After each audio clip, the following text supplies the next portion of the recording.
नमस्कार दोस्तों, आज की कहानी है ये बेटियां तो बाबुल की रानियां हैं।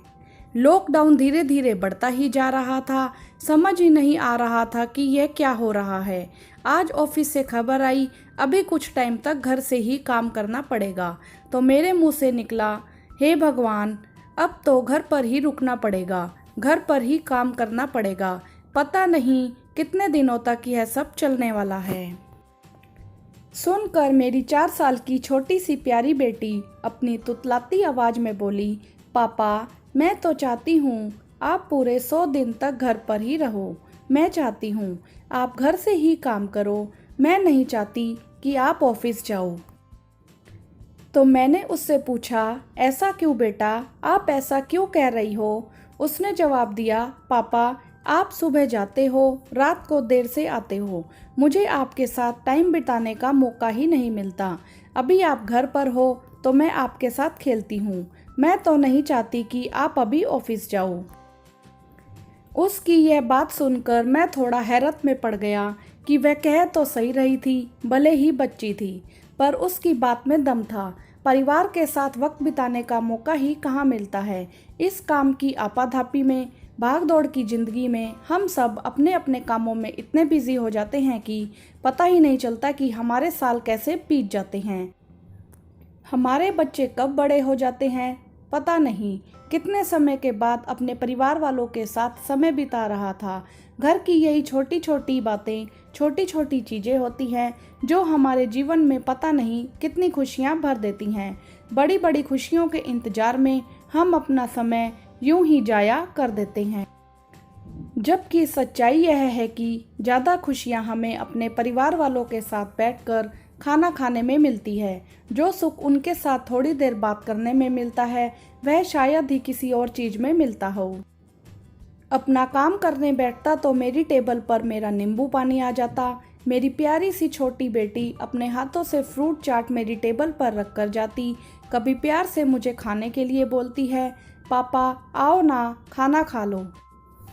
ज़्यादा देर काम करते हो जाती तो मुझे ज़बरदस्ती अपने साथ खेलने बुला लेती। कभी गोदी में बैठ जाती कि कहानी सुनाओ। थोड़ा टाइम बीता तो बैठकर काम करने से अब परेशानी होने लगी।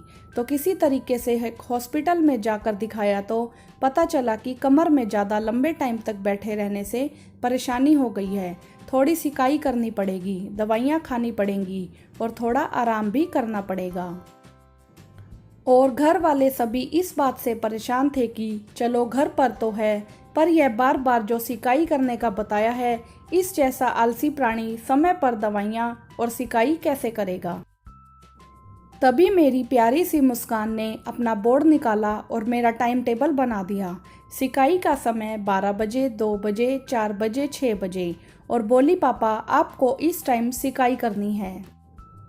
बस घर वाले तो खुश, हमारे काबू में तो आया नहीं। अब यही तुझे बताएगी, यही कंट्रोल में रख सकती है। और उसने अपनी मम्मी की ड्यूटी लगा दी, टाइम हो जाए तो बता देना, और बस खड़ी हो जाती, दवाई खा लो, सिकाई कर लो पापा। उसकी इन सब बातों को देखकर मुझे लगता है कि इतनी छोटी सी उम्र में वह मेरी माँ का रोल अदा कर रही है।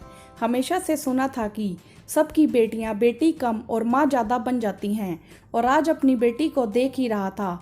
इतनी छोटी सी उम्र होने के बावजूद उसने अपने पापा की इतनी फिक्र थी, इतनी चिंता थी उसे मेरी।